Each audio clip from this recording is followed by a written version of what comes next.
Hello friends, मेरा नाम अभिषेक कुमार है। आपका स्वागत है मेरे इस यूट्यूब चैनल में, जिसमें हम पढ़ रहे हैं क्लास 10th। ठीक, क्लास 10th की मैथ्स। ठीक है, और अभी हमारा चल रहा है सैम्पल पेपर। ठीक है, सैम्पल पेपर हम कर रहे हैं, सैम्पल पेपर यूके बोर्ड का। ठीक, यूके बोर्ड का हम क्या कर रहे हैं, सैम्पल पेपर कर रहे हैं इस वक्त। ठीक है, तो एक वीडियो हमारी आ चुकी है। ठीक है, एक वीडियो हमने कर ली थी। ठीक, तो हमने देखा था कि यूके बोर्ड में, तो यूके बोर्ड होता है, ठीक है, उसमें जो मैथ्स का पेपर आता है, ठीक है, सॉरी मैं क्या लिख रहा हूँ मैं, ठीक है, यूके बोर्ड में जो मैथ्स का पेपर होता है, ठीक है, उसकी जो, ठीक है, यूके बोर्ड में जो मैथ्स का पेपर होता है उसका जो है हमारा क्या, कितने क्वेश्चन आते हैं उसमें, टोटल 27 क्वेश्चन होते हैं। टोटल कितने क्वेश्चन होते हैं, 27 क्वेश्चन हमारे टोटल होते हैं, जिसमें से 1 से लेके हमारे 16 तक 1 मार्क्स, ठीक है, 1 मार्क्स के क्वेश्चन होते हैं। ठीक है, जो कि हम कल कर चुके हैं। ठीक है, और 1 से लेके 9 तक। ठीक है, 1 से लेके कहाँ तक, 9 तक। 1 से लेके 9 तक हमारे क्या होते हैं, 1 मार्क्स के क्वेश्चन होते हैं। 10 से लेके 16 तक हमारे 2 मार्क्स के क्वेश्चन होते हैं। ठीक है, 2 मार्क्स वाले क्वेश्चन। ठीक, और 17 से लेके 22 तक, 17 से 22 हमारे क्या होते हैं, 4 मार्क्स वाले क्वेश्चन होते हैं, 4 मार्क्स। और 23 से लेके 27 तक जो होते हैं हमारे कितने, क्या होते हैं, 5 मार्क्स वाले। ठीक, ये आगे पीछे हो सकता है, ठीक है, थोड़ा इसमें कोई आपका नहीं है। हाँ, तो हमारे 1 मार्क्स वाले खत्म हो कंप्लीट हो चुके हैं, 2 मार्क्स वाले कंप्लीट हो चुके हैं पिछली वीडियो में। आज हम करेंगे 4 मार्क्स वाले, ठीक है, और 5 मार्क्स वाले। देखते हैं, अगर एक ही वीडियो में हो पाए तो एक वीडियो में करेंगे, नहीं तो इनको 2 वीडियो में करेंगे। ठीक है, तो देखते हैं, आज हम करेंगे 17 से 22 तक क्वेश्चन करेंगे। ठीक है, तो शुरू करते हैं। ठीक है, पहला क्वेश्चन देखते हैं। ठीक है, यानी कि पहला क्वेश्चन, इस वीडियो का पहला क्वेश्चन। ठीक है, तो क्वेश्चन हमारा 17 चल रहा है। क्या चल रहा है, क्वेश्चन 17 चल रहा है। ठीक है, क्वेश्चन 17 देखिए क्या बोल रहा है। क्वेश्चन 17 कह रहा है, if the sum of 7 terms of an AP is 49 and that of first 17 terms is 289, find the sum of first n terms। ठीक है, तो पहले तो गिवन देखिए क्या दिया हुआ है, सम ऑफ फर्स्ट n टर्म्स। ठीक है, सम ऑफ फर्स्ट n टर्म्स यानी कि सम ऑफ फर्स्ट 7 टर्म्स, यानी कि S7 दिया हुआ है। S7 कितना दिया हुआ है, 49। कितना दिया हुआ है, 49। और सम ऑफ 17 टर्म्स यानी कि S17, ये कितना दिया हुआ है, 289। 289, ये भी एनसीईआरटी का क्वेश्चन है आपका। ठीक है, एनसीईआरटी में अगर आपने अच्छी चीज़ पढ़ी होगी आपको याद होगा। ठीक है, तो हमें निकालना क्या है, हमें निकालना है एस एन की वैल्यू। ठीक है, हमें क्या कैलकुलेट करनी है, एस एन यानी कि सम ऑफ एन टर्म्स, ये हमें निकालना है एस एन की वैल्यू। ठीक है, तो इसको निकालने का सबसे अच्छा तरीका है, तो सबसे पहले आपको एस एन का फॉर्मूला पता होना चाहिए। ठीक है, एस एन का फॉर्मूला होता है, यानी कि सम ऑफ एन टर्म्स का फॉर्मूला होता है n upon 2 a plus n minus 1 into d. ये होता है हमारे पास क्या, एस एन का फॉर्मूला, जिसमें आपको पता होना चाहिए ए क्या होता है। ए का मतलब है जो ए पी का पहला टर्म होता है उसको ए कहते हैं। एन का मतलब होता है नंबर ऑफ टर्म्स। डी का मतलब होता है कॉमन डिफरेंस। ठीक है, अब इस फॉर्मूले को एक बार हम S7 में लगाएंगे, एक बार S17 में। इन दोनों में हमें एक एक करके ये फॉर्मूले यूज़ करते जाने हैं। ठीक है, कितने मार्क्स का क्वेश्चन है, ये हमारा 4 मार्क्स का क्वेश्चन है। ठीक है, 4 मार्क्स का क्वेश्चन है, तो ध्यान से देखिए। ठीक है, तो सबसे पहले बात करते हैं S7 की। ठीक है, S7 वाले की फॉर्मूले की। ठीक है, तो ज़रा देखते हैं आगे। ठीक है, हाँ, तो S7 is equal to, S7 के लिए फॉर्मूला क्या बन जाएगा, एन की जगह पे कितना दिया हुआ है, 7 है। एन की जगह पे कितना है, 7 है, तो यानी कि 7/2। ठीक है, 2a होता है, ए की वैल्यू देनी थी तो ए की जगह ए ही रहेगा, 2a plus n minus 1। N की वैल्यू कितनी है, 7। एन की वैल्यू कितनी है, 7 है, तो 7 माइनस 1 यानी कि 6d हो जाएगा। ठीक है, इतना आप समझते होंगे। ठीक है, इतना आप समझते हैं। और S7 की वैल्यू हमें कितनी दी हुई है, 49। S7 की वैल्यू 49 दी हुई है, ये हो जाएगा 7/2, ब्रैकेट में आ गया 2a plus 6d, 2a plus 6d। ठीक है, इस 7 को, ठीक है, इस 7 को उठा के मैं यहाँ नीचे भेज दूंगा, इस 2 को उठा के मैं वहाँ भेज दूंगा। ठीक है, 2 वहाँ जाके क्या हो जाएगा, मल्टीप्लाई हो जाएगा किससे, 49 मल्टीप्लाई 2 हो जाएगा, और 7 कहाँ जाएगा, नीचे आ जाएगा। ठीक है, अपॉन में आ जाएगा, 2a प्लस 6d हो गया। ठीक है, इस 7 से ये 49 कटता है कितना टाइम, 7 टाइम, तो बचा कितना हमारे पास आ गया 7 इंटू 2 यानी कि ये आ गया 14 is equal to 2a plus 6d। कितना आ गया, 14 is equal to 2a plus 6d। इसको अगर मैं थोड़ा सा उल्टा लिखूँ, इस तरफ पहले इस 2a प्लस 6d को इस तरफ लिख देते हैं, 14 को मैंने उस साइड लिख दिया, ये 14 की जगह मैंने 16 की लिख दिया है।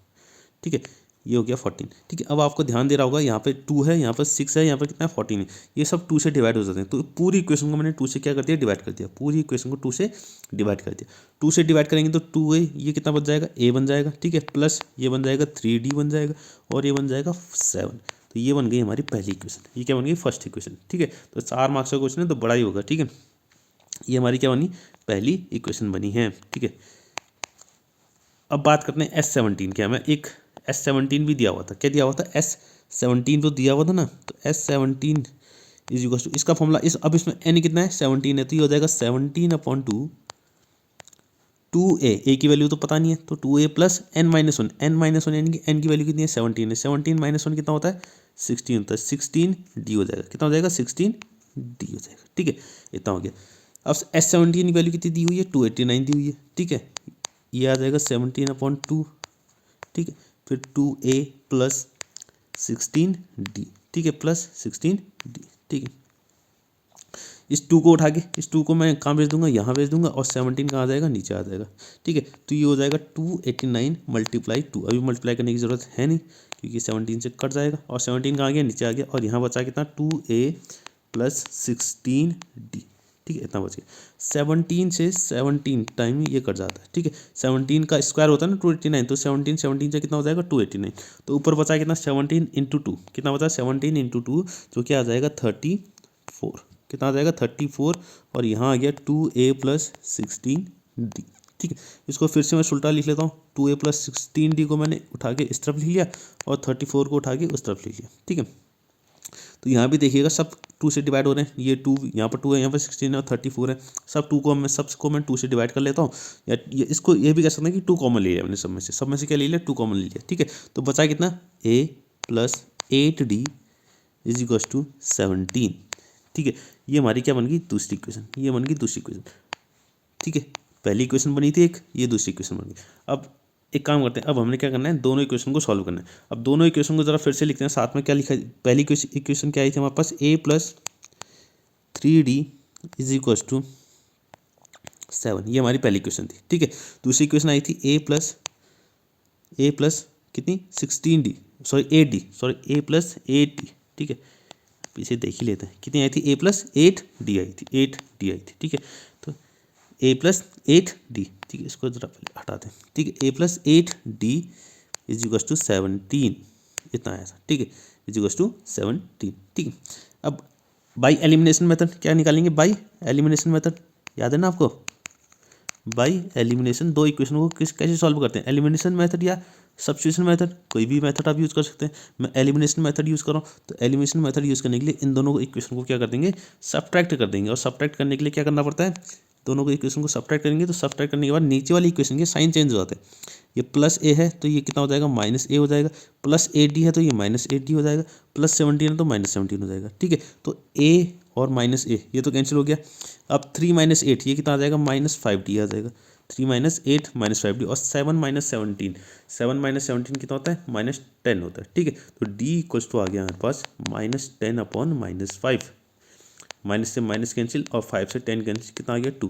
तो d की वैल्यू आ गई हमारे पास कितनी, 2, d की वैल्यू कितनी आ गई, 2 आ गई, d की वैल्यू कितनी आ गई, 2 आ गई, d की वैल्यू कितनी आ गई, 2 आ गई, ठीक है। अब a की वैल्यू निकालते हैं, तो a की वैल्यू निकालने के लिए इस d की वैल्यू को उठा के किसी भी एक इक्वेशन में रख लो, किसी भी एक इक्वेशन में रख लो, ठीक है। तो यहाँ पर लिख लेते हैं, यहाँ पर मैं रख लेता हूँ, put d is equal to 2 in equation 1, इसको उठा के किस में रख दिया, इक्वेशन 1। इक्वेशन 1 क्या है हमारे पास, a plus 3d is equal to, ठीक है, पहली क्वेश्चन क्या है, a plus 3d equal to 7 है, कितनी है, a plus 3d equal to 7।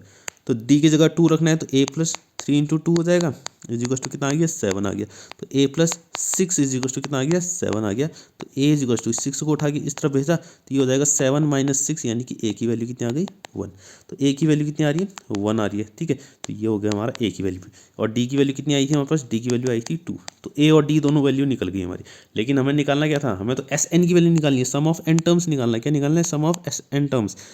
तो Sn का फॉर्मूला कितना होता है, n/2 2a plus n-1 into d, ये हमें कैलकुलेट करना है, Sn निकालना है, ठीक है। तो n की जगह पे n ही रहेगा, क्योंकि हमें सम ऑफ n टर्म्स ही निकालना है, ठीक है। सम ऑफ n टर्म्स निकालना है, तो n की जगह पे क्या रहेगा, n ही रहेगा।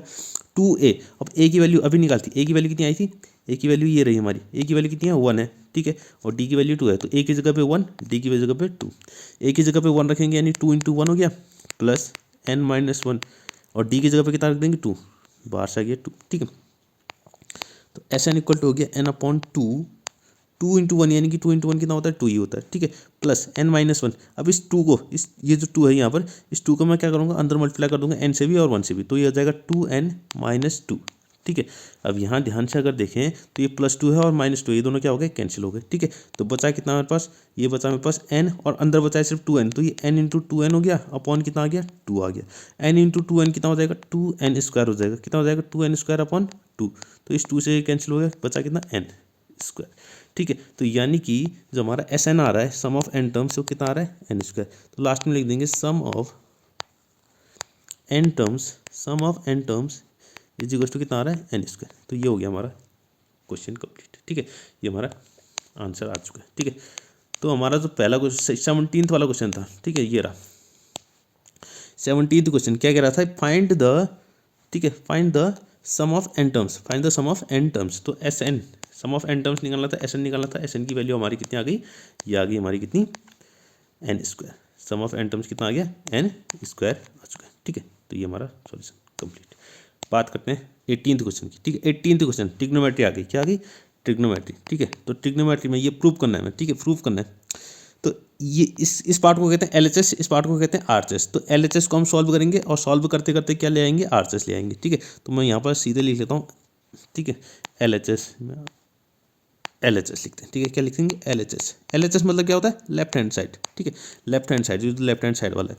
तो साइन A, ठीक है, साइन A अपॉन कितना दिया हुआ है 1 + cos A, sine A upon 1 + cos A, ठीक है, प्लस यहाँ कितना दिया हुआ है 1 + cos A upon sine A, इतना हमें दिया हुआ है, इसको सॉल्व करना है। तो एक काम करते हैं एलसीएम ले लेते हैं सीधे, क्योंकि साइन और कॉस में तो पहले से कन्वर्ट है, तो साइन कॉस हमें कन्वर्ट करने की जरूरत है नहीं, तो पहले से साइन कॉस में, तो एलसीएम कितना आ जाएगा, एलसीएम आ जाएगा 1 + cos A into sine A, ये हमारा पूरा क्या आ जाएगा एलसीएम आ जाएगा, ठीक है।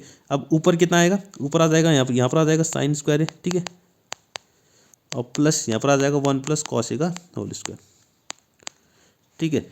अब ये कैसे हुआ आपको पता होना चाहिए, ठीक है। अब इतना भी चलो एक बता देता हूँ, ठीक है। जब भी एलसीएम ऐसा है कि जो भी नीचे में हमारे पास है इन दोनों का मल्टीपल जो हमारा एलसीएम आ जाए, तो हम सीधे क्या करते हैं क्रॉस मल्टीप्लाई कर लेते हैं, क्या कर लेते हैं क्रॉस मल्टीप्लाई। अगर एलसीएम क्या आ रहा है, जो भी नीचे हमारे हैं, ये नीचे न्यूमरेटर जो डिनोमीटर है, डिनोमीटर में जो भी है इसी का मल्टीपल, इसी को मल्टीप्लाई करके हमारा एलसीएम आ रहा है, तो इसका मतलब ये हम क्या कर सकते हैं, सीधे हम क्या कर सकते हैं क्रॉस मल्टीप्लाई। तो क्रॉस मल्टीप्लाई किया तो साइन इंटू साइन कितना हो जाएगा sin² हो जाएगा, और 1 + cos A into 1 + cos A 1 + cos A का स्क्वायर हो जाएगा।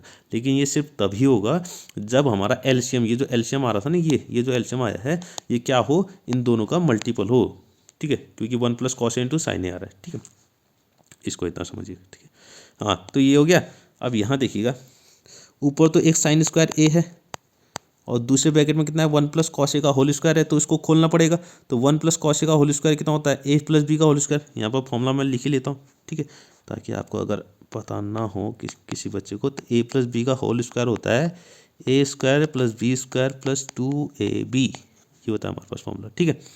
तो 1 + cos A का होल स्क्वायर है, तो 1 पहले 1 का स्क्वायर हो जाएगा, 1 का स्क्वायर 1 ही होता है, प्लस cos A का स्क्वायर यानी कि cos² A हो जाएगा, प्लस 2AB यानी कि 2 cos A हो जाएगा, इंटू 1 भी करेंगे तो इंटू 1 करके कोई फ़ायदा है नहीं, उतना ही आना है, तो इसमें कुछ अलग होगा नहीं। तो ये 1 + cos A हो गया, और साथ में कितना आ गया नीचे sin A, ये तो नीचे जो था वैसा ही रहा, ठीक है, ठीक है। तो हमने क्या किया, सिर्फ इस वाले को 1 + cos का होल स्क्वायर इसको खोल दिया हमने, ठीक है, इसको क्या कर दिया खोल दिया, ठीक है। अब देखते हैं इसके आगे क्या होगा, ठीक है, अब देखते हैं, ठीक है। अब यहाँ देखिए ऊपर ये sin² A है और ये cos² A, sin² A + cos² A पता होना चाहिए हर बच्चे को, sin² A + cos² A कितना होता है 1 होता है, प्लस और एक 1 पहले से यहाँ पर दिया हुआ है, तो एक ये 1 हो गया, और बचा कितना प्लस 2 cos A, ऊपर कितना है 2 cos A बचा हुआ है, ठीक है, और नीचे बन गया कितना 1 + cos A, साथ में आ गया sin A, ठीक है। अब यहाँ देखिएगा ये 1 यहाँ पर है, एक 1 यहाँ पर है, तो 1 + 1 कितना हो गया 2 हो गया, 1 + 1 कितना हो गया 2, ये यहाँ पर आ गया 2 + 2 cos A, कितना आ गया 2 + 2 cos A अपॉन नीचे है 1 + cos A into sin A, ठीक है। अब यहाँ देखिएगा ऊपर वाले में 2 कॉमन आ रहा है तो 2 कॉमन ले लिया हमने और बचा कितना 1 प्लस कॉस ए बचा ब्रैकेट के अंदर, कितना बचेगा 1 प्लस कॉस ए और नीचे बच जाएगा कितना 1 प्लस कॉस ए और साथ में है साइन ए।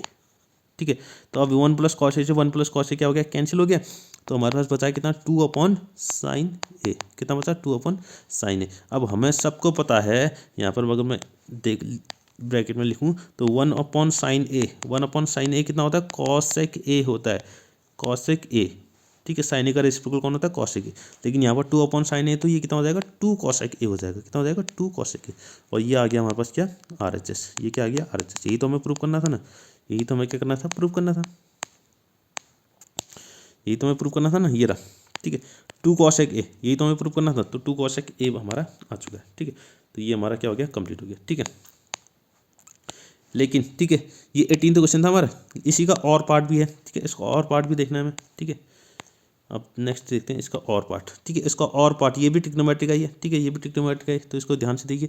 इसमें भी हमें क्या देखा है, एक तो LHS देखा है और एक RHS देखा है। तो LHS को सॉल्व करेंगे, RHS हम निकाल के लाएंगे। ठीक है, तो LHS से स्टार्ट करते हैं। ठीक है, LHS क्या दिया हुआ है, LHS दिया हुआ है sine A plus cosec A का होल स्क्वायर। ठीक है, फिर plus cos A plus sec A का होल स्क्वायर। ठीक है, इतना हमें दिया। ठीक है, तो सबसे पहले साइन कॉस में कन्वर्ट कर लो, सबसे पहले क्या करेंगे साइन कॉस में इसको कन्वर्ट कर लेंगे। ठीक है, तो यहाँ देखिएगा साइन ए, तो साइन ए तो ठीक ही है, ये तो पहले से साइन में ही है। इस कॉसेक ए को लिख लेंगे कितना 1 अपॉन साइन ए, कॉसेक ए कितना होता है 1 अपॉन साइन ए, इसका क्या हो जाएगा होल स्क्वायर हो जाएगा। प्लस यहाँ देखिए कॉस ए तो ठीक है प्लस ए कॉस में ही है, और सेक ए कितना हो जाएगा 1 अपॉन कॉस ए हो जाएगा, 1 अपॉन कॉस ए का होल स्क्वायर। तो दोनों साइड होल स्क्वायर है, तो अभी मैंने बताया था a प्लस बी का होल स्क्वायर का फॉर्मूला क्या होता है। ठीक है, तो वही फॉर्मूला इसमें इस्तेमाल करना है। तो वही a प्लस बी का होल स्क्वायर यानी कि ए स्क्वायर यानी कि कितना हो जाएगा साइन स्क्वायर ए। ठीक है, प्लस बी स्क्वायर यानी कितना हो जाएगा 1 अपॉन साइन स्क्वायर ए, क्योंकि 1 का स्क्वायर करेंगे तो 1 ही हो जाएगा। A square plus b square plus 2ab। ठीक है, अब 2ab यानी कि 2 into sine a into 1 upon sine a. ठीक है, ये हो गया। ठीक है, प्लस अब दूसरे ब्रैकेट में भी सेम ऐसा ही करना है हमें, यहाँ पर हो जाएगा कॉस स्क्वायर ए। ठीक है, प्लस 1 अपॉन कॉस स्क्वायर ए। ठीक है, अब ध्यान से देखिएगा यहाँ पर मैं जगह है नहीं तो इसको, लेकिन मैं फिर भी अटकाने की कोशिश करता हूँ। 2 into cos A into 1 upon cos A. ठीक है, इतना हो गया। ठीक है, अब यहाँ क्या होगा, इस साइन ए से साइन ए कैंसिल होगा क्योंकि मल्टीप्लाई में है ना, और यहाँ पर एक कॉस ए से कॉस ए कैंसिल हो गया। ठीक है, तो यहाँ पर सिर्फ एक 2 बचेगा, यहाँ पर क्या बचेगा एक 2 बचेगा। ठीक है, हाँ इसको आगे देखना अब। ठीक है, एक साइन स्क्वायर ए बचा है यहाँ पर। ठीक है, प्लस 1 अपॉन साइन स्क्वायर ए बचा हुआ है, प्लस 2 बचा हुआ है सिर्फ। ठीक है, और यहाँ क्या बचा हुआ है साइन स्क्वायर ए, वो सॉरी कॉस स्क्वायर ए बचा हुआ है यहाँ पर, तो ना क्या बचा हुआ है कॉस स्क्वायर ए है यहाँ पर, plus 1 upon cos square A, और यहाँ पर एक 2 बचा हुआ है यहाँ पर भी। ठीक है, एक 2 यहाँ पर है, एक 2 यहाँ पर है। ठीक है, तो दोनों जगह 2 2 है, एक 2 है एक 2 है, तो दोनों को ऐड कर दिया तो कितना बन गया 4 बन गया, कितना बन गया 4 बन गया। ठीक है, अब यहाँ देखिए ना, ये साइन स्क्वायर ए यहाँ पर है, कॉस स्क्वायर ए यहाँ पर है, तो साइन स्क्वायर ए और ये प्लस कॉस स्क्वायर ए दोनों मिलकर क्या बना देंगे 1 बना देंगे। आपको पता है ये साइन स्क्वायर ए प्लस कॉस स्क्वायर ए कितना होता है 1 होता है। ठीक है, और बचा कितना फिर हमारे पास बचा 1 अपॉन साइन स्क्वायर ए बचा हुआ है, प्लस 1 अपॉन कॉस स्क्वायर ए बचा हुआ है, बाकी सब हमारा क्या बन गया 4 + 1, ये टोटल कितना बन गया 5 बन गया। ठीक है, अब यहाँ ध्यान से देखिएगा 1 अपॉन साइन स्क्वायर ए, 1 अपॉन साइन स्क्वायर ए कितना होता है। ठीक है, आपको पता है 1 अपॉन साइन ए कितना होता है, 1 अपॉन साइन ए होता है कॉसेक ए। ठीक है, कितना होता है कॉसेक ए होता है। ठीक है, तो 1 अपॉन साइन स्क्वायर ए कितना हो जाएगा कॉसेक स्क्वायर ए हो जाएगा, कितना हो जाएगा कॉसेक स्क्वायर ए हो जाएगा। ठीक है, तो इसको मैं लिखता हूँ कॉसेक स्क्वायर ए। ठीक है, और 1 अपॉन कॉस स्क्वायर ए कितना हो जाएगा सेक स्क्वायर ए हो जाएगा। ठीक है, इतना आप जानते हैं। अब यहाँ देखिए, अब थोड़ा सा आपको और ज़्यादा और फॉर्मूले आपको याद करने पड़ेंगे। ठीक है, कॉसेक स्क्वायर ए को अगर हम लिखना चाहें तो कितना लिखना है 1 प्लस कॉट स्क्वायर ए, ये एक फॉर्मूला होता है हमारे पास। ठीक है, आपने अगर एनसीईआरटी भी देखी होगी तो उसमें भी फॉर्मूला होता है कॉसेक स्क्वायर इक्वल टू कितना होता है 1 प्लस कॉट स्क्वायर ए, और sec square A equal to कितना होता है 1 प्लस टेन स्क्वायर ए। ये हमारे पास 2 फॉर्मूले होते हैं। ठीक है, अब यहाँ देखिए, अब यहाँ देखिए, अब इन सबको ऐड करना है, तो यहाँ पर 5 है, 5 + 1 ये 6 हो गया, 6 + 1 7, नंबरों को सबको ऐड किया तो कितना आ गया, 7 आ गया, कितना आ गया, 7 आ चुका है। तो नंबरों को ऐड किया तो 7 आ गया, और प्लस एक क्या बचा है, एक tan स्क्वायर a बचा हुआ है, और प्लस cot स्क्वायर a बचा हुआ है। तो यही हमारा क्या है, RHS है। तो हमारा प्रूव हो चुका है, ठीक है, ये क्या हो गया, हमारा प्रूव हो गया, ठीक है। ये तो हमें प्रूव करना था ना, ये तो हमें क्या करना था, प्रूव करना था। 7 + tan square a + cot square a, ठीक है, ये रहा, ठीक है, 7 + tan square a + cot square a, यही तो हमें क्या करना था, प्रूव करना था ना, ठीक है। तो हमारा RHS प्रूव किया, ठीक है। तो ट्रिग्नोमेट्री के लिए बस आपको बेसिक फॉर्मूले याद होनी चाहिए, ठीक है। फॉर्मूले, अगर फॉर्मूले याद नहीं है तो फिर बहुत दिक्कत हो जाएगी, ठीक है। 19th क्वेश्चन देखिए, 19th क्वेश्चन कौन से चैप्टर का है, ठीक है। 19th क्वेश्चन कौन से चैप्टर का है, सरफेस एरिया एंड वॉल्यूम, ठीक है। ये कह रहा है a vessel is in the form of hollow hemisphere, hollow hemisphere, hemisphere मतलब कटोरा, ठीक है, आधा कटोरा या आधा गोला कह सकते हैं, ठीक है, अर्धगोला, हिंदी में क्या कह रहे हैं इसने, अर्धगोला, ठीक है। हेमिस्फीयर माउंटेड बाय अ होलो सिलेंडर, ठीक है। अब माउंटेड बाय, माउंटेड का मतलब होता है उसके ऊपर, ठीक है, यानी कि हेमिस्फीयर है, एक तो हेमिस्फीयर है हमारे पास, एक तो क्या है, अच्छा एक हेमिस्फीयर अच्छा सा बना लेते हैं, ये तो पता नहीं क्या बन रहा है, ठीक है। एक तो क्या है हमारे पास हेमिस्फीयर है, ठीक है, ये रहा हेमिस्फीयर, इसके ऊपर कह रहा है एक सिलेंडर रखा हुआ है, इसके ऊपर क्या रखा हुआ है, सिलेंडर रखा हुआ है कुछ इस तरीके का। तो ये हमारा वेसल है, वेसल का मतलब बर्तन है, ठीक है, वेसल का मतलब बर्तन, ठीक है। डायमीटर ऑफ हेमिस्फीयर, हेमिस्फीयर का जो डायमीटर है, हेमिस्फीयर का डायमीटर है, यानी कि अगर हेमिस्फीयर का सर्कल सेंटर यहाँ पर है तो ये हो गया इसका डायमीटर। तो हेमिस्फीयर का डायमीटर कितना दिया हुआ है, 14 सेंटीमीटर, 14 सेंटीमीटर यहाँ से यहाँ तक, ठीक है, 14 centimetre. And the total height of the vessel, vessel की पूरी हाइट वो कितनी देखिए, 13 centimetre. Total height of vessel यानी कि पूरा बर्तन की, ठीक है, इस पूरे बर्तन की हाइट कितनी है, 13 सेंटीमीटर दी हुई है, ठीक है। तो ये कह रहा है find the inner surface area, find the inner surface area of vessel, ठीक है। इस पूरे बर्तन का हमें सरफेस एरिया निकालना है, इनर सरफेस एरिया, ठीक है। तो सबसे पहले तो आप यहाँ देखिए, diameter, diameter of hemisphere, hemisphere का डायमीटर कितना दिया हुआ है, 14, ठीक है। तो रेडियस कितना हो जाएगा, रेडियस हो जाएगा हमारे पास 7 सेंटीमीटर, रेडियस कितना हो जाएगा 7। तो रेडियस यही तो होगी इसकी, हेमिस्फीयर की रेडियस क्या होगी, ये होगी ना 7। तो ये तो क्या है 7 दी हुई है, यहाँ से यहाँ तक कितना है 7 है, ठीक है। और ये पूरा कितना है 13 है। तो अगर मुझे यहाँ से यहाँ तक की निकालनी है हाइट, यानी कि सिलेंडर की हाइट निकालनी है, तो क्या करेंगे 13 - 6 कर देंगे, 13 - 6 यानी कि सॉरी 13 - 7 कर देंगे, कितना कर देंगे 13 - 7 कर देंगे, ठीक है। 13 - 7 कितना आ जाएगा 6 सेंटीमीटर। अभी कैसे आया आपको पता है ना, पूरी कितनी है, यहाँ से यहाँ तक, यहाँ से यहाँ तक हमारा 13 था, ठीक है। पूरे वेसल की हाइट कितनी थी, 13 थी, यहाँ से यहाँ तक की 13 थी। तो इसमें से अगर हमने इतना माइनस कर दिया, ये जो हमारा रेडियस था किसका, हेमिस्फीयर का, ये हमने क्या कर दिया माइनस कर दिया, तो हमारा क्या आ गया, हाइट ऑफ सिलेंडर आ गया, ठीक है। तो यहाँ पर हम सबसे पहले लिखेंगे हाइट ऑफ सिलेंडर, क्योंकि हाइट ऑफ सिलेंडर तो हमें चाहिए ना, बिना हाइट ऑफ सिलेंडर के तो हो ही नहीं सकता। तो हाइट ऑफ सिलेंडर कितना आ जाएगा, 13 - 7 = 6 सेंटीमीटर, कितना आ जाएगा 6 सेंटीमीटर, ठीक है। तो अब हमें क्या निकालना है, टोटल सरफेस एरिया, वो total inner surface area of vessel, इस पूरे बर्तन का इनर सरफेस एरिया निकालना है। तो यानी कि हमें दोनों का CSA निकालना पड़ेगा, CSA यानी कर्व्ड सरफेस एरिया। तो पहले CSA ऑफ सिलेंडर की बात करते हैं, CSA ऑफ सिलेंडर, और फॉर्मूले आपको अच्छे से एकदम बहुत ही बेहतरीन तरीके से याद होने चाहिए, ठीक है। तो CSA ऑफ सिलेंडर कितना होता है, 2πRH होता है, कितना होता है 2πRH। तो वैल्यू रखते हैं 2 × 22/7, और R कितना दे रखा है, जितना हेमिस्फीयर का, ये जितना हेमिस्फीयर का डायमीटर है उतना ही क्या है वो सिलेंडर का, उस सिलेंडर का भी डायमीटर है, तो उतना ही क्या होगा, रेडियस भी हो जाएगा किसका, सिलेंडर का रेडियस भी कितना होगा 7 ही होगा, जितना हमारा हेमिस्फीयर का है। तो 7 × H अभी निकाला, ये 6, H कितना है 6 है, तो 7 से 7 कैंसिल हो गया। 2 × 22, 2 × 22 कितना होता है 44 होता है, इंटू कितना करेंगे 6 कर देंगे, ठीक है। तो 6 4 जा 24, कैरी 2 हो गया, 6 4 जा 24, 25, तो ये कितना आ गया 254, कितना आ गया 254, सॉरी 254 नहीं 264, सॉरी, ठीक है, कितना आ गया 264, ठीक है। 6 4 जा 24, 6 4 जा 24 और 264, इतना सेंटीमीटर स्क्वायर। यूनिट लिखना बहुत ज़रूरी है, यूनिट लिखना बहुत ज़रूरी है, ठीक है। अगर आपने यूनिट मिस कर दी तो बहुत मुश्किल हो जाएगी, ठीक है। तो ये हो गया हमारा क्या, CSA ऑफ सिलेंडर। अब निकालना है C S A of hemisphere, C S A of hemisphere, C S A of hemisphere. तो हेमिस्फीयर का जो अगर फॉर्मूला आपको याद हो तो सी एस ए का हेमिस्फीयर का फॉर्मूला कितना होता है, 2πr², ठीक है, 2πr²।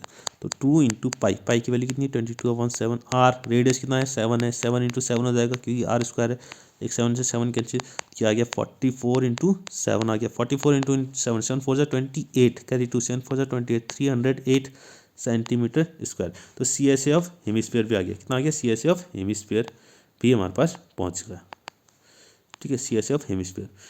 अब हमें पूरा सरफेस एरिया ऑफ वेसल, पूरा सरफेस एरिया ऑफ वेसल निकालना, सरफेस एरिया ऑफ वेसल, ठीक है, सरफेस एरिया ऑफ वेसल। तो क्या करेंगे, C S A of cylinder plus C S A of hemisphere, ठीक है, C S A of hemisphere.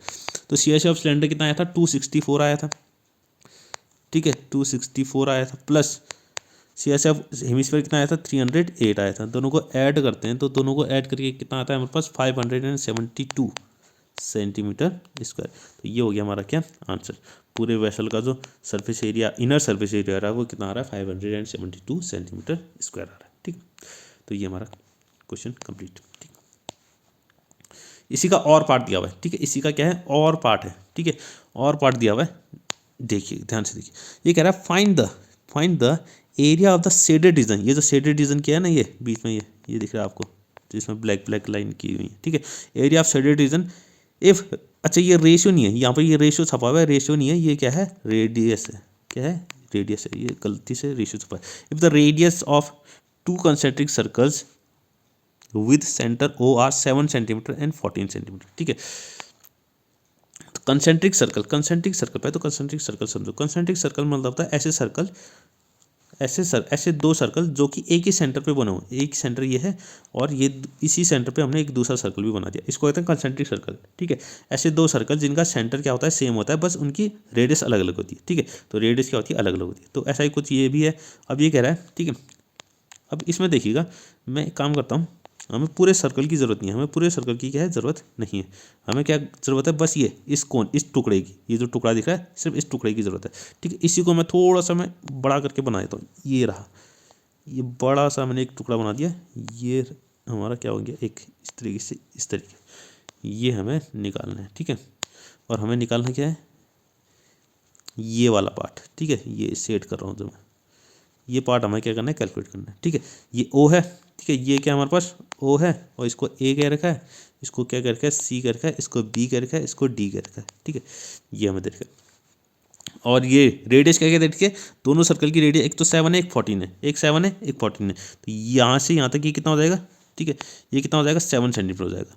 यानी कि इस छोटे वाले सर्कल की जो रेडियस होगी वो कितनी होगी, 7, यानी कि ये हो जाएगा 7, और ये पूरा कितना हो जाएगा, 14, यहाँ से लेके यहाँ तक ये कितना हो जाएगा, 14 हो जाएगा। इतना समझ रहे हैं आप, ठीक है। तो ये जो येलो वाला पार्ट है, ये जो शेडेड रीजन है, ये निकालने का तरीका क्या है, आपको सेक्टर निकालना पड़ेगा। क्या निकालना पड़ेगा, सेक्टर। अब सेक्टर क्या होता है, पहले आप क्या करेंगे, इस पूरे सेक्टर का एरिया निकालेंगे। ये ट्राइंगल नहीं है, ये आप किसी को अगर ये ट्राइंगल जैसा लग रहा हो तो ट्राइंगल बिल्कुल भी नहीं है। तो इस पूरे जो ये वाइट से बनाया है मैंने, इस पूरे सेक्टर का क्या निकालेंगे, पहले एरिया निकालेंगे, फिर इस छोटे सेक्टर का एरिया निकालेंगे। ये जो छोटा सेक्टर दिख रहा है ना यहाँ पर, ठीक है, ये इस छोटे सेक्टर का एरिया निकालेंगे। इस बड़े सेक्टर में से इस छोटे सेक्टर का एरिया क्या कर देंगे, माइनस कर देंगे, तो हमें ये शेडेड रीजन मिल जाएगा, ठीक है। तो आपको इस तरीके से करना है, ठीक है। तो सबसे पहले लिखिए OAC, area of sector OAC, ठीक है, area of sector OAC, area of sector OAC, ठीक है, OAC। अब आपको सेक्टर एरिया ऑफ सेक्टर का फॉर्मूला पता होना चाहिए, कितना होता है, θ/360 इंटू πr², ये होता है हमारा सेक्टर का फॉर्मूला। और थीटा, इसमें एंगल कितना दिया हुआ है, यहाँ पर एंगल जो है ये कितना है, 40 डिग्री है। ये जो एंगल है कितना है, 40 डिग्री, कितना दिया हुआ है, 40 डिग्री, ठीक है। तो इसको मैंने 40, तो ये हो जाएगा 40/360, 40/360 इंटू πr²। पाई की वैल्यू कितनी, पाई को चलो अभी पाई रहने देते, ठीक है, पाई को चलो अभी पाई रहने देते, क्योंकि हमें आगे भी सॉल्व करना है ना, तो पाई रहने देते, ठीक है। और आर, ठीक है, OAC, ये जो बड़ा वाला सेक्टर है, इसकी रेडियस कितनी है, इसकी रेडियस कितनी दे रखी है 14 है, इसकी रेडियस कितनी है 14 है, ठीक है। तो ये हो जाएगा 14 इंटू 14, कितना हो जाएगा 14 इंटू 14 हो जाएगा, ठीक है। तो ये 0 से 0 कैंसिल हुआ, 4 कितने था 9 था 36, ठीक है। तो हमारे पास आंसर कितना आ गया, पाई इंटू 14 इंटू 14 इंटू 9, कितना आ जाएगा 9, 4 9 जा 36 होता है ना, तो 9 जा कर जाएगा, ठीक है। तो इसको अभी इतना ही रखना है, ठीक है, इसको इतना सॉल्व करने की जरूरत नहीं है, बस अभी इसको इतना ही रखिए, आगे आगे देखेंगे, आगे अगर सॉल्व करना होगा तो कर लेंगे, ठीक है। चलो अब बात करते हैं, अब हमें निकालना है एरिया ऑफ सेक्टर, ये छोटा वाला सेक्टर है OBD, ये जो OBD दिख रहा है ये, ठीक है, OBD, ठीक है, OBD ये वाला ही, ये जो सेक्टर ये इतना वाला, ठीक है। तो एरिया ऑफ सेक्टर OBD जिसकी रेडियस कितनी है 7 है, ठीक है। एरिया ऑफ सेक्टर OBD, ठीक है, OBD, ठीक है। तो वही formula theta upon 360 into pi R square, ठीक है। तो थीटा कितना है 40 है, एंगल तो उतना ही है सेम, अपॉन 360 हो गया, इंटू पाई की जगह पाई रहने दो, और 7 इंटू 7 हो जाएगा, कितना हो जाएगा 7 इंटू 7 हो जाएगा, क्योंकि रेडियस कितनी है 7 है। इसको कट करेंगे 0 से 0, और 4 9 जा 36 हो गया, 4 9 जा 36, तो बचा कितना पाई इंटू 7 अपॉन 9, ठीक है। अच्छा हमने यूनिट नहीं लिखा, इसमें सेंटीमीटर स्क्वायर लिखिएगा, और यहाँ भी कितना आ जाएगा सेंटीमीटर स्क्वायर आ जाएगा, ये पूरा क्या है एरिया है ना, तो एरिया में कितना आ जाएगा सेंटीमीटर स्क्वायर, ठीक है। तो अब एरिया ऑफ शेडेड रीजन निकालना है, क्या निकालना है, area of shaded region, area of shaded region, ठीक है, एरिया ऑफ शेडेड रीजन। तो दोनों के area of sector, area of sector OAC minus area of sector OBD, ठीक है। तो एरिया ऑफ सेक्टर OAC वो कितना आया था, वो आया था हमारे पास पाई इंटू 14 अपॉन 9, माइनस ये आया था पाई इंटू 7 अपॉन 9, ठीक है। तो 9 तो एलसीएम ही आ रहा है, तो 9 या एलसीएम ला रहा है या कॉमन ले सकते हैं, ठीक है। चलो एलसीएम ही ले लेते हैं, कॉमन लेने से क्या करें, ठीक है, 9 आ गया कॉमन, ठीक है। तो ऊपर कितना बन जाएगा पाई इंटू 14 का स्क्वायर माइनस पाई इंटू 7 का स्क्वायर, ठीक है, इतना बन रहा है, ठीक है। ऊपर पाई कॉमन आ रहा है, ऊपर क्या आ रहा है पाई कॉमन आ रहा है, तो पाई कॉमन ले लिया हमने, बचा कितना 14 का स्क्वायर माइनस 7 का स्क्वायर, अपॉन कितना बच गया 9, अपॉन कितना आ गया 9, ठीक है। तो पाई इंटू 14 का स्क्वायर कितना होता है 196, याद होना चाहिए आपको, स्क्वायर आपको 20 तक याद होनी चाहिए, 190 स्क्वायर, और 7 का स्क्वायर होता है 49, ठीक है, अपॉन कितना आ गया 9 आ गया, ठीक है। तो पाई 196 माइनस 49, तो 16 में से 9 गया, 16 में से अगर 9 को हम माइनस करते हैं तो बचता कितना है, 60 में से अगर हम 9 को माइनस करते हैं तो बचा कितना है 7, ठीक है, 7 बचा, और 8 में से 4 गया 4, ठीक है, और 1 में से 0 गया तो 147 ही आया, ठीक है, अपॉन 9। एक काम करते हैं, अब पाई की वैल्यू रख लेते हैं, ठीक है, पाई की वैल्यू अब रखनी पड़ेगी, 22/7 इंटू 147, और पूरे का अपॉन कितना है 9, 7 से कट रहा है, 7 2 जा 14 और 7 1 जा 7, तो बचा कितना 22 इंटू 21/9, ये 3 से कट रहा है, 3 7 जा 21, 3 3 जा 9, तो बचा कितना 22 इंटू 7/3, और 22 इंटू 7, 7 2 जा 14, 7 2 जा 14 यानी कि 15, 154/3, इतना क्या आ गया सेंटीमीटर स्क्वायर, ठीक है। ये हमारा क्या हो गया आंसर हो गया, ठीक है, ये हमारा क्या हो गया आंसर हो चुका है, ठीक है। तो एरिया ऑफ शेडेड रीजन कितना आ रहा है 154/3 सेंटीमीटर स्क्वायर, ठीक है। यही हमें क्या करना था कैलकुलेट करना था, ठीक है। बात करते हैं क्वेश्चन नंबर 20 की, ठीक है। क्वेश्चन नंबर 20 को देखिए, फाइंड द रेशियो, अच्छे से पढ़िए, ठीक है। Find the ratio in which the line segment joining the points -3, 10 and 6, -8 divided by -1,6, ठीक है। तो यहाँ ध्यान से देखिए, हम मान लेते हैं, ठीक है, एक अच्छा पहले इसको ड्रॉ कर लेते हैं, एक लाइन सेगमेंट है, कह रहा है एक लाइन है हमारे पास, ये हमारी क्या है एक लाइन है, ये क्या हमारे पास एक लाइन है, ठीक है। इसको मैंने ए कह दिया, इसको बी कह दिया, ठीक है। अब ए पॉइंट कितना दिया हुआ है -3, 10, ये जो लाइन बनी है -3, 10, एक तो -3, 10 है, बी को इतना है 6, -8, 6, -8 है, और इनको एक पॉइंट क्या कर रहा है डिवाइड कर रहा है, ठीक है। एक पॉइंट सी है, इसको मैं सी बोल देता हूँ, ये सी क्या कर रहा है इसको इस लाइन को क्या कर रहा है डिवाइड कर रहा है। अब हमें पता करना है कि किस रेशियो में डिवाइड कर रहा है, किस रेशियो में, हमें रेशियो फाइंड करना है। तो जब भी रेशियो अगर फाइंड करना हो, ठीक है, रेशियो अगर फाइंड करना हो तो हम रेशियो मान लेते हैं कितना, के और 1, क्या मान लेते हैं, के ratio 1। Let see divides A be in के रेशियो 1, ठीक है, मैंने क्या मान लिया, के रेशियो 1 मान लिया, ठीक है। इससे हमें सिर्फ के की वैल्यू निकालनी पड़ेगी, क्या निकालनी पड़ेगी, सिर्फ के की वैल्यू। के की वैल्यू जो भी होगी वही हमारा क्या हो जाएगा, रेशियो हो जाएगा, वही क्या हो जाएगा, रेशियो हो जाएगा, ठीक है। तो आपको अब पता होना चाहिए सेक्शन फॉर्मूला क्या होता है, ठीक है, सेक्शन फॉर्मूला, ठीक है। तो इसके बारे में भी मैं थोड़ा सा बताने की कोशिश करता हूँ, ठीक है। ये अगर ये हमारे पास क्या एक लाइन है, ठीक है, ये क्या लाइन है, अगर यहाँ पर कोऑर्डिनेट कितना है, x1, y1 है, क्या कितना है, x1, y1, और ये है x2, y2, कितना है, x2, y2, और एक तीसरा कोऑर्डिनेट है x, y, जो इन पूरी लाइन को क्या कर रहा है, डिवाइड कर रहा है, और m और n किस रेशियो में, m और n रेशियो में, ठीक है। तो ये जो सेंटर के कोऑर्डिनेट है, ये x, y, ठीक है, ये क्या है, x, y, इसकी वैल्यू जो होती है इस हम सेक्शन फॉर्मूले से निकाल सकते हैं, ठीक है। इसमें जो x की वैल्यू होती है, x इज इक्वल टू हो जाता है कितना, mx2, ये फॉर्मूला याद रखना, mx2 plus nx1 upon m plus n, ठीक है। और y की जो वैल्यू होती है, ये जो y दिख रहा है यहाँ पर बीच में, इस y की वैल्यू होती है कितनी, my2, ठीक है, my2 plus ny1 upon m plus n, ठीक है। ये होता है हमारा सेक्शन फॉर्मूला, ठीक है। यानी कि अगर कोई पॉइंट किसी लाइन को डिवाइड कर रहा है, ठीक है, तो उसके कोऑर्डिनेट निकालने के लिए जो फॉर्मूला यूज होता है वो क्या होता है, सेक्शन फॉर्मूला होता है, ठीक है। इसी फॉर्मूले की मदद से हम क्या निकालेंगे, हमारा ये सॉल्यूशन निकालेंगे, ठीक है। अब यहाँ देखिए, ये हमारी लाइन है ए और बी, ठीक है, इसमें हमें ये x1, ठीक है, इसमें x1 x2 और ये हमारा x1 x2 है, ये हमारा क्या है, y1 y2 है, ये भी इसका x और y है, और ये m है और ये n है, ठीक है। इसको समझना है बस, फॉर्मूले में बस इसको रख देना है, ठीक है। तो फॉर्मूला बाई सेक्शन फॉर्मूला यहाँ पर लिखेंगे, बाई सेक्शन फॉर्मूला, क्या कहते हैं, सेक्शन फॉर्मूला, ठीक है। बाई सेक्शन फॉर्मूला x, यानी कि x इज इक्वल टू होता है ना, ये यहाँ देखिए, ये x इज इक्वल टू ये फॉर्मूला, पहले ये वाला फॉर्मूला इस्तेमाल करेंगे, x इज इक्वल टू वाला, ठीक है। हाँ, तो x, इसमें x की वैल्यू क्या है, इसमें x की वैल्यू है -1, x की वैल्यू कितनी है, -1, x का ये होता है ना, x जो पॉइंट डिवाइड करता है उसी को कहते हैं हम x, y, तो x की वैल्यू कितनी है, -1 है, ठीक है, x की वैल्यू कितनी है, -1 है, ठीक है, x की वैल्यू कितनी है, अच्छा एक मैं काम करता हूँ, इस फिगर को मैं एक बार यहाँ पर भी बना देता हूँ ताकि बार बार पीछे ना जाना पड़े ना। तो ये रहा हमारा C पॉइंट, ये A पॉइंट और ये B पॉइंट, ठीक है।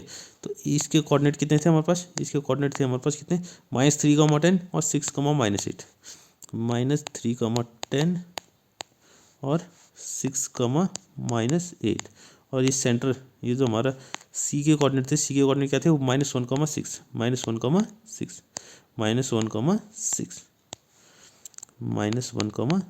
और इसको किस रेशियो में डिवाइड किया है, K और 1 में, ठीक है।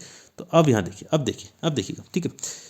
हाँ, ये हमारा x है, तो यानी कि -1 की वैल्यू, ठीक है, सेक्शन फॉर्मूला लगा रहा हूँ, x इक्वल टू कितना, mx2, m ये है, m की जगह पे कौन है, k है, y की जगह वो n की जगह पे कौन है, 1, तो mx2 कौन है, ये है, x2 कौन है, 6 है। चलो यहाँ पर लिख देता हूँ, x1 है, ये x1, y1 है, ये क्या है हमारे पास, x2 और y2 है, ठीक है, और ये क्या है, x और y है, ठीक है, और ये m है और ये n है, ठीक है। फॉर्मूला लगाना सिखा रहा हूँ मैं, ठीक है। तो x इक्वल टू होता है, x की जगह पे कौन है, -1 है, m की जगह पे कौन है, k, x2 कौन है, 6 है, यानी कि k इंटू 6 हो जाएगा, प्लस n की जगह पे कौन है, 1 है, और y1, ठीक है, सॉरी x1 कितना है, -3 है, तो 1 इंटू -3 हो जाएगा, अपॉन m प्लस n होता है, m प्लस n यानी कि k प्लस 1 हो जाएगा, ठीक है। ये होता है हमारे पास फॉर्मूला लगाने का तरीका, ठीक है। अभी नीचे मैं इरेज कर देता हूँ, इसकी ज़रूरत है नहीं, आपको समझ में आ चुका होगा, ठीक है। अगर कुछ भी आपको दिक्कत हो, किसी भी छोटी कोई भी चीज़ का आपको दिक्कत हो तो आप प्लीज़ पूछ सकते हैं, ठीक है, कमेंट में आप पूछ सकते हैं, मैं ज़रूर बताऊँगा, ठीक है। हाँ, अब बात करते हैं क्या, इसको सॉल्व करने की, ठीक है। तो k+1, पहले तो इसको इतना ही छोड़ देते हैं, तो -1 हो गया, k इंटू 6 कितना हो जाएगा, 6k हो जाएगा, 1 इंटू -3 कितना हो जाएगा, -3 हो जाएगा, अपॉन कितना आ गया, k+1 आ गया, ठीक है। इस k+1 को उठा के वहाँ भेजा मैंने, वहाँ जाके मल्टीप्लाई कर देंगे, तो ये हो जाएगा -1 मल्टीप्लाई k+1, और यहाँ आ गया 6k -3, ठीक है। अब ध्यान देखिएगा, यहाँ पर -1 से हमें क्या करना है, अंदर मल्टीप्लाई कर देना है, तो -1 से अंदर मल्टीप्लाई करेंगे तो आ जाएगा -k आ जाएगा और -1 आ जाएगा, ठीक है। -k ये कितना आ गया -k और -1 आ गया, और यहाँ कितना है, यहाँ बचा है हमारे पास 6k + 3, 6k - 3, ठीक है। तो यहाँ कितना आ जाएगा 6k - 3, 6k - 3, ठीक है। तो इस -k को उठा के मैं वहाँ भेजता हूँ, इस -3 को उठा के यहाँ ले आता हूँ, ठीक है। तो -3 को उठा के यहाँ ले आए तो ये +3 हो गया, और ये -1 पहले से यहाँ पर पहुँचा है, और 6k तो यहाँ पहले से ही है, और ये -k वहाँ चली गया तो +k हो गया, कितना हो गया +k हो गया, ठीक है। तो 3 - 1 कितना हो गया 2, और 6k + 1k कितना हो जाएगा 7k हो जाएगा। k की वैल्यू कितनी आ जाएगी 7, कहाँ चल जाएगा अपॉन में चल जाएगा, 2/7 आ गया। तो k की वैल्यू जितनी आई वही क्या हो जाएगा हमारा रेशियो हो जाएगा, ठीक है। तो यहाँ पर लिखेंगे रिक्वायर्ड रेशियो, जो हमें रेशियो चाहिए था, required ratio is equal to कितना आ गया 2:7, कितना आ जाएगा 2:7। यही हमारा क्या हो गया आंसर। हमें यही रेशियो, यही तो निकालना था ना रेशियो, यानी कि हमें निकालना था ये जो सी पॉइंट है, ये सी पॉइंट है इस ए बी को मिलाने वाली ये लाइन है, इसको किस रेशियो में डिवाइड कर रहा है। तो ये किस रेशियो में डिवाइड कर रहा है 2:7 में, ये हमने कैलकुलेट कर लिया, ठीक है 2:7, ठीक है। अब देखते हैं इसका 21 वाला क्वेश्चन, ठीक है 21 वाला क्वेश्चन, ठीक है। ये पेयर ऑफ लीनियर इक्वेशन का है, किसका है पेयर ऑफ लीनियर इक्वेशन का है, ठीक है। दो इक्वेशन दे रखी है आपको, एक ये है और एक ये है, ठीक है। दो इक्वेशन आपको दे रखी है, एक ये है और एक ये है, इन दोनों इक्वेशन को आपको सॉल्व करना है, ठीक है। तो देखते हैं जरा, पहले दोनों इक्वेशन लिख लेते हैं। अब मेथड कोई ले लिया तो आप कोई भी मेथड यूज़ कर सकते हैं, सब्स्टिट्यूशन यूज़ करें ताकि एलिमिनेशन करें, ठीक है, आपकी मर्जी, ठीक है, जो भी आपको आसान लगती है। 0.2x + 0.3y is equal to कितना है 1.3 है, ठीक है। ये पहली इक्वेशन है, ठीक है। दूसरी इक्वेशन देखिए 0.4x + 0.5y is equal to 2.3, ठीक है। अब बहुत से बच्चे क्या करेंगे, इसमें पॉइंट को देख के ही क्वेश्चन छोड़ देंगे कि पॉइंट है तो बहुत बड़ी कैलकुलेशन होगी, ठीक है। तो एक काम करते हैं, पॉइंट को हटा देते हैं, पॉइंट को क्या करते हैं हटा देते हैं, ठीक है। ये हमारी, अगर इसको 1 लिख दें, इक्वेशन 2 लिख दें, तो पॉइंट को हटाते हैं, क्योंकि डेसिमल है तो सब में डेसिमल के बाद कितने डिजिट है, सब में 1 डिजिट है ना, डेसिमल के बाद कितना डिजिट है 1 ही है, इसमें भी खाली 0.2 है, 0.3 है, 1.3 है, 0.4 है, 0.5 है, 2.3 है, ठीक है। यानी कि डेसिमल के बाद सिर्फ एक ही डिजिट है। तो एक काम करते हैं, मल्टीप्लाइंग इक्वेशन 1 और 2 बाई 10, ठीक है। इन दोनों इक्वेशन को मैंने 10 से मल्टीप्लाई कर देता हूँ, दोनों इक्वेशन को क्या करता हूँ 10 से मल्टीप्लाई कर देता हूँ, ठीक है। तो 10 से मल्टीप्लाई करेंगे तो क्या हो जाएगा, ठीक है। 0.2x ये कितना बन जाएगा 2x बन जाएगा, 0.2x कितना बन जाएगा 2x बन जाएगा, प्लस, ठीक है, प्लस यहाँ देखिए 0.3y है तो कितना बन जाएगा 3y बन जाएगा, और 1.3 का 13 बन जाएगा, ये 3y बन जाएगा, और 1.3 को अगर हम क्या करें 10 से मल्टीप्लाई करें तो कितना बन जाएगा 13 बन जाएगा, ठीक है। ये पहली इक्वेशन हमारी ऐसी बन गई। दूसरी इक्वेशन को भी अगर 10 से मल्टीप्लाई करें तो ये 0.4 कितना बन जाएगा 4 बन जाएगा, 0.5 कितना बन जाएगा 5 बन जाएगा, 2.3 कितना बन जाएगा 23 बन जाएगा। तो ये बन जाएगी 4x + 5y is equal to 23। तो ये हमारी दो इक्वेशन बन गई, ठीक है। अब पॉइंट हट गया, ठीक है, सबको हमने 10 से मल्टीप्लाई किया था ना, तो पॉइंट क्या हो गया हमारा हट चुका है, ठीक है। अब ये बन गई हमारी, इसको 3 लिख लेते हैं, चलो 1 और 2 हमने वहाँ लिखा था ना, इसको 4 लिख लेते हैं, ठीक है। अब आपकी मर्जी, आप जिससे इसको सॉल्व करना चाहिए, ठीक है। मैं इसको एलिमिनेशन से ही करूँगा, ठीक है। एलिमिनेशन से करने के लिए हमें क्या करना पड़ता है, एक वेरिएबल के कोएफिशिएंट को सेम बनाना पड़ता है, ठीक है। एक वेरिएबल, यहाँ पर x का कोएफिशिएंट कितना है 2 है, ठीक है, x का कोएफिशिएंट कितना है 2 है, और यहाँ x का कोएफिशिएंट 4 है, y का कोएफिशिएंट कितना है 3 है, और y का कोएफिशिएंट कितना है 5 है। तो एक को हमें सेम बनाना पड़ेगा, या तो x को बना लो या तो y को। तो मैं एक काम करता हूँ, अगर इक्वेशन 3 को अगर मैं मल्टीप्लाई 2 से कर दूँ, ठीक है, मल्टीप्लाइंग इक्वेशन 2 बाई 2, ठीक है। इस इक्वेशन, सॉरी इक्वेशन 3, ठीक है, इक्वेशन 2 को नहीं, इक्वेशन 3 को, इक्वेशन 3 को अगर मैं 2 से मल्टीप्लाई कर दूँ, इक्वेशन 3 को, ये वाली इक्वेशन को, ठीक है, इसको मैंने कितना से 2 से मल्टीप्लाई करना है, ठीक है। तो 2 से मल्टीप्लाई करते हैं तो 2 × 2x यानी 4x हो जाएगा, ठीक है। और ये कितना हो जाएगा 2 × 3 6y हो जाएगा, इज इक्वल टू 2 × 13 कितना हो जाएगा 26। तो ये बन गई हमारी 5th इक्वेशन। ये 5th एक्चुअली ये 3rd इक्वेशन ही है, बस दोनों में क्या है 3rd इक्वेशन को मैंने 2 से मल्टीप्लाई कर दिया तो ये बन गई हमारी, ठीक है। अब यहाँ देखना, इसमें x का कोएफिशिएंट कितना है 4 है, और ये जो 4th इक्वेशन है इसमें x का कोएफिशिएंट कितना है 4 है। तो इन दोनों का मैं अब सॉल्व कर सकता हूँ, इन दोनों को क्या कर सकता हूँ सॉल्व कर सकता हूँ, ठीक है। इन दोनों को एक बार मैं अगले पेज में लिख लेता हूँ। अगले पेज में लिखते हैं तो क्या क्या दे रखा था 4x + 5x is equal to 23। एक इक्वेशन ये आई हमारे पास, एक इक्वेशन आई 4x + 6x is equal to 26। ये हमारी दूसरी इक्वेशन है, ठीक है। ये जो अभी दूसरी इक्वेशन आई थी, ठीक है, ये रही, ठीक है। अब इन दोनों को अब मैं एलिमिनेशन से सॉल्व कर सकता हूँ, क्योंकि x ये 4x और 4x ये दोनों क्या हो गए, सेम हो गए। तो बाई एलिमिनेशन मेथड, ठीक है, बाई एलिमिनेशन मेथड, ठीक है। तो एलिमिनेशन मेथड में क्या करना पड़ता है, माइनस करना पड़ता है, ठीक है। इनको माइनस करते हैं तो माइनस करने में पता ही है आपको क्या होता है, नीचे वाली जो इक्वेशन है उसके साइन चेंज हो जाते हैं। तो +4x तो -4x हो जाएगा, +6x तो -6x हो जाएगा, +26 है तो -26 हो जाएगा। तो 4x और -4x कैंसिल हो गए, 5 - 6 5x - 6x कितना हो जाएगा, -x हो जाएगा, या -1x कह सकते हैं या -x कह सकते हैं, एक ही बात है। 23 - 26 कितना हो जाएगा, -3 हो जाएगा, ठीक है। तो x इक्वल टू कितना आ गया, ये सॉरी -x इक्वल टू कितना आ गया, -3 आ गया। इस माइनस से माइनस कैंसिल हो गया, तो x इक्वल टू कितना हो गया, 3। तो x की वैल्यू आ गई हमारे पास कितनी, 3। x की वैल्यू कितनी आ गई, 3। अब इस वैल्यू को उठा के किसी भी इक्वेशन में रखो, put this value in equation, ठीक है।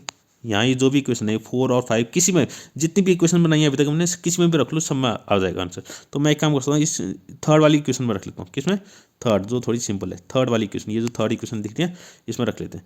तो put this value in equation 3, equation 3। तो इक्वेशन 3 हमारे पास क्या है, इक्वेशन 3 थी हमारे पास 2x + 3y = 13। तो x की जगह पे x की वैल्यू कितनी आई हमारे पास, x की वैल्यू आई है 3 आई है, ठीक है। x की वैल्यू कितनी आई है, 3 आई है, तो इसका मतलब x की जगह पे कितना रखेंगे, 3 रख देंगे। तो ये हो जाएगा 2 × 3 + 3y = 13 कितना हो गया, 13। तो ये 2 × 3 कितना हो गया, 6 + 3y = 13। तो 3y हो गया 13 - 6, क्योंकि ये 6 वहाँ जाएगा ना तो माइनस हो जाएगा। तो 3y = 13 - 6, यानी कि 3y = 13 में से अगर 6 को माइनस करेंगे तो कितना आ जाएगा, 13 में से अगर 6 को माइनस करेंगे तो कितना आएगा, ये आ जाएगा 7 आ जाएगा, कितना आ जाएगा, 7। तो y की जो वैल्यू आ रही है कितनी आ रही है, 7/3 आ रही है। y की वैल्यू कितनी आ रही है, 7/3 आ रही है, ठीक है। y की वैल्यू कितनी आ रही है हमारे पास, 7/3, ठीक है। तो ये हमारा सॉल्यूशन कंप्लीट हो गया। x की वैल्यू 3 आ रही थी और y की वैल्यू कितनी आ रही है, 7/3 आ रही है। ओके, अब बात करते हैं हम नेक्स्ट क्वेश्चन की, ठीक है। बात करते हैं नेक्स्ट क्वेश्चन की, ठीक है। एक मिनट, ये हमने इक्वेशन 2x + 3y = 13, ठीक है। हाँ, x = कितना आया था हमारे पास, 3 आ चुका था, चलो ठीक है। हाँ, तो x और y दोनों की वैल्यू हमारी निकल चुकी है, ठीक है। अगर किसी भी क्वेश्चन में आपको अगर थोड़ा लगता है कि कुछ गलत हुआ है तो आप कमेंट कर सकते हैं, ठीक है, बता सकते हैं। हाँ, 22 देखते हैं, ठीक है। क्वेश्चन नंबर 22, ठीक है। अच्छा, ये 5 मार्क्स का है, हमारे 4 मार्क्स वाले क्वेश्चन खत्म हो चुके हैं, ठीक है। 4 मार्क्स वाले क्वेश्चन कहाँ तक थे, सिर्फ 21 तक, ठीक है। 21 तक हमारे क्वेश्चन क्या थे, 4 मार्क्स वाले थे, ठीक है। 17 से लेके 21 तक क्या थे, 4 मार्क्स वाले क्वेश्चन थे हमारे पास। अब 22 से 27 क्या होंगे, 5 मार्क्स वाले होंगे, ठीक है, 5 मार्क्स वाले, ठीक है। तो एक काम करते हैं, ये एक एक्स्ट्रा, ठीक है, 22 क्वेश्चन भी इसमें आ चुका है, तो इसी को भी कर ही लेते हैं, ठीक है। ठीक है, इसको भी कर लेते हैं, ये 5 मार्क्स का है, इसका ध्यान रखना, ठीक है। कितने मार्क्स का है, 5 मार्क्स का, ठीक है, 5 मार्क्स का यहाँ पर लिखा हुआ है, ठीक है, ये लिखा हुआ है यहाँ पर 5 मार्क्स, 5 मार्क्स का क्वेश्चन है हमारे पास, ठीक है।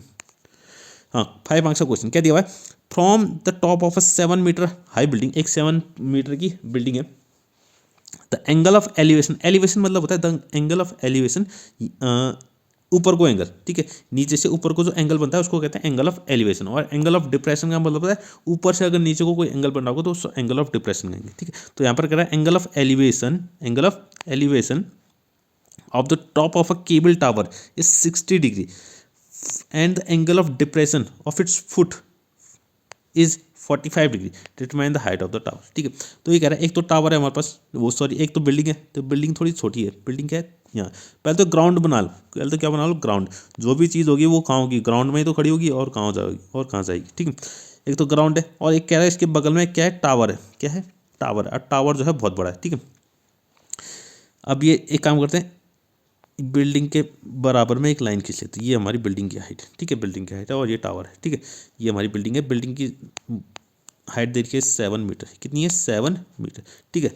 और ये हमारी टावर की हाइट तो दी नहीं, अच्छा टावर की हाइट तो निकालनी है, हमें कैलकुलेट करनी है, ठीक है। अब ये कह रहा है कि बिल्डिंग के टॉप में से from the top of 7 metre high building angle of elevation of the top of a cable tower के टॉप तक का जो एंगल ऑफ एलिवेशन है, यानी कि ये जो एंगल है ये कितना दिया हुआ है, ये एंगल है हमारे पास 60 डिग्री, कितना है, 60 डिग्री, ठीक है। और इसी टॉप में से बिल्डिंग के टॉप से the angle of depression to its foot, जो टावर का फुट है, कहाँ पर है, फुट, जहाँ पर ग्राउंड को टच कर रहा है, तो यहाँ पर ये हमारा क्या दिया हुआ है, ये एंगल है कितना 45 डिग्री, कितना दिया है 45 डिग्री, नीचे को जो बन रहा है। ठीक है, इसको ज़रा नाम दे देते हैं। ठीक है, फिगर को क्या करते हैं, नाम दे देते हैं। इसको मैंने कह दिया ए, इस पॉइंट को कह दिया, इस पॉइंट को कह दिया बी, इस पॉइंट को कह दिया सी, इस पॉइंट को कह दिया डी, इस पॉइंट को कह दिया ई। ठीक है, सब नाम दे दिया। मुझे निकालना क्या है, ये बी डी निकालना है। ठीक है, ये इसको मैं एक्स कहता हूँ, टावर की हाइट निकालनी ना, ये मुझे निकालना है। ठीक है, तो आपको ट्रिग्नोमेट्रिक रेशियोज पता होना चाहिए। ट्रिग्नोमेट्रिक रेशियो पता होना चाहिए कि साइन कितना होता है परपेंडिकुलर अपन हाइपोटेनस होता है, कॉस कितना होता है बेस अपन हाइपोटेनस होता है। ठीक है, टेन कितना होता है परपेंडिकुलर अपन हाइपोटेनस होता है, कल भी मैंने बताया था। ठीक है, आपको याद होना चाहिए। ठीक है, तो सबसे पहले हम क्या निकालेंगे, सबसे पहले इसमें निकालेंगे हम क्या। ठीक है, अच्छा पहले ये देखिए, ये 45 डिग्री है ना, ये कितना है 45 डिग्री है। ठीक है, और ये क्या है, ये और ये लाइन कैसी है, पैरेलल है। ठीक है, तो ये 45, तो ये भी कितना होगा 45 ही होगा। अल्टरनेट एंगल्स क्या होंगे, अल्टरनेट एंगल्स। तो बात करेंगे इन ट्राइंगल ए ई डी, इस ट्राइंगल की बात करेंगे। ठीक है, in triangle A E D, ये जो ट्राइंगल दिख रहा है आपको ए ई डी। ठीक है, जो मैंने येलो कर दिया, इसमें हमें ए ई पता है, ए ई कितना है 7 सेंटीमीटर है, ए ई कितना है 7 सेंटीमीटर, और हम ई डी निकालेंगे। ई डी का मतलब है बेस, और ए ई का मतलब है हाइट। ए ई का मतलब है हाइट, हाइट और बेस, हाइट और बेस, सॉरी हाइट कर रहा हूँ, परपेंडिकुलर और बेस, परपेंडिकुलर और बेस यानी कि 10 हम लगाएंगे 10। ठीक है, ट्राइंगल का नाम क्या है, A O A E D, in triangle A E D. हमेशा ट्राइंगल का नाम लिखना, जिस भी ट्राइंगल में आप सॉल्व कर रहे हो उस ट्राइंगल का नाम लिखेंगे, in triangle A E D. तो टेन थीटा कितना आ जाएगा, tan theta perpendicular upon base, P upon B नहीं लिखना है। ठीक है, फिगर बनाया है तो फिगर का नाम लिखो, तो ए ई अपन कितना हो जाएगा E D, A E upon E D, A E upon E D. Tan theta angle कितना है इसमें 45 डिग्री है। ठीक है, थीटा की जगह कितना आ जाएगा 45 आ जाएगा, थीटा की जगह कितना आ जाएगा 45। और ए ई की वैल्यू कितनी है, ए ई की वैल्यू 7 है, बिल्डिंग की हाइट है, और ई डी हमें कैलकुलेट करना है 7 अपॉन ई डी। और 1045 की वैल्यू टेबल अच्छे से याद होनी चाहिए, 1045 की वैल्यू 1 होती है, तो 7 अपन कितना हो गया ई डी हो गया। तो इसको वहाँ भेजा, तो ई डी इक्वल टू कितना आ गया, ई डी इक्वल टू आ गया 7 मीटर। तो ई डी इक्वल टू भी कितना आ गया 7 मीटर, यानी कि ई डी की वैल्यू कितनी है 7 मीटर। ठीक है, ई डी की वैल्यू कितनी है 7 मीटर, यानी कि ये जो नीचे लाइन दिख रही है नीचे बेस, ये कितना है 7 मीटर है। अगर ई डी 7 है तो ये ए सी भी कितना होगा 7 होगा, क्योंकि ई डी और ए सी दोनों बराबर ही हैं। ई डी इक्वल टू ए सी है, तो ए सी भी कितना हो जाएगा 7 मीटर हो जाएगा। ठीक है, इसको समझना। ठीक है, इसको समझना। ठीक है, ई डी इक्वल टू कितना है ए सी है, तो ए सी भी कितना हो जाएगा 7 मीटर हो जाएगा, 7 मीटर हो गया। ठीक है, ए सी हमारा 7 मीटर हो गया। ठीक है, अब यहाँ देखिए, ये 7 मीटर, यहाँ से यहाँ तक कितना है 7 मीटर, तो ये सी डी भी कितना होगा 7 ही होगा ना, सी डी कितना होगा, ये भी तो 7 होगा, कितना होगा 7 ही तो होगा ना।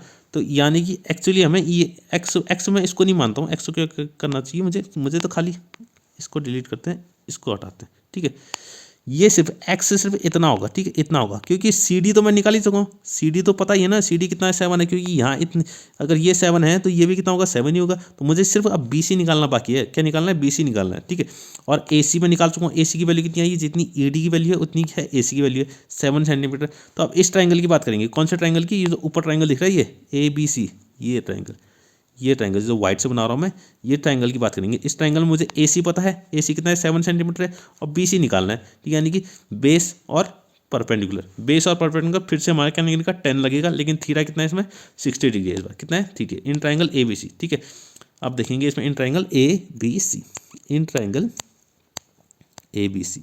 ठीक है, ट्राइंगल ए बी सी में फिर से 10 थीटा, क्योंकि परपेंडिकुलर और बेस निकालना है। ठीक है, तो 10 थीटा, परपेंडिकुलर कितना है बी सी है, परपेंडिकुलर कितना है बी सी है, और बेस कितना है ए सी है, तो ये हो जाएगा बी सी अपन ए सी, कितना हो जाएगा बी सी अपन ए सी। और 10 60, थीटा कितना है 60 है, और बी सी तो हमें कैलकुलेट करना है, बी सी की वैल्यू मैंने एक्स मानी हुई है तो एक्स मान लिया, और ए सी अभी मैंने निकाला था 7। ठीक है, और 1060 जो होता है हमारे पास कितना होता है √3 होता है, 1060 कितना होता है √3 होता है, एक्स अपन कितना आ गया 7 आ गया, इसको वहाँ मल्टीप्लाई किया तो एक्स की वैल्यू आ गई हमारे पास 7√3 metre.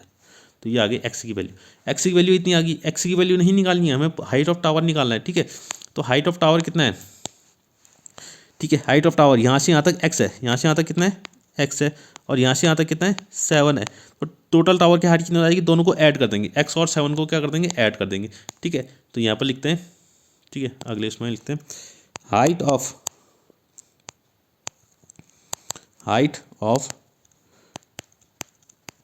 Tower is equal to हो जाएगा x प्लस 7, और x की वैल्यू कितनी आई है 7√3 आई है, प्लस कितना हो जाएगा 7 हो जाएगा, 7 को कॉमन ले लो तो ये आ जाएगा √3 + 1 मीटर। इतना मीटर क्या आ गई हमारे पास टावर की हाइट आ चुकी है। ठीक है, टावर की हाइट आ चुकी है। ठीक है, तो ये हमारा, ठीक है, आज अभी इतना ही करते हैं। ठीक है, 22 क्वेश्चन हमारे कंप्लीट हो चुके हैं। अब बाकी जो हमारा 5 मार्क्स वाले क्वेश्चन है, 1 मार्क्स वाला क्वेश्चन तो ये अभी हो चुका है। ठीक है, ये 5 मार्क्स वाला क्वेश्चन था ये जो हमारे अभी किया है। ठीक है,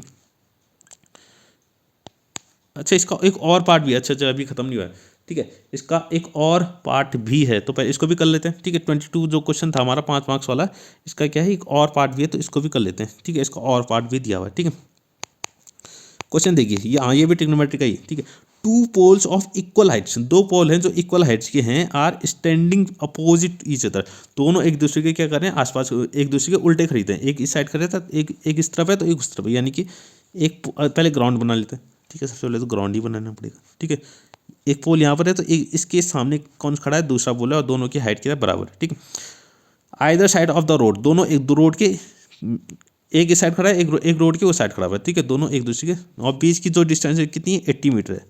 ठीक है, इन दोनों के बीच की जो रोड की डिस्टेंस है वो कितनी है 80 मीटर। ठीक है, 80 मीटर दी हुई है। अब क्या कह रहा है, from a point between them on the road. ठीक है, इनके बीच में एक रोड में से कोई भी एक पॉइंट आप ले सकते हैं। ठीक है, मैंने एक पॉइंट ले लिया ये। ठीक है, रोड में मैंने एक पॉइंट ले लिया। The angle of elevation of the top of the 6 poles are 60 degree और 30 डिग्री।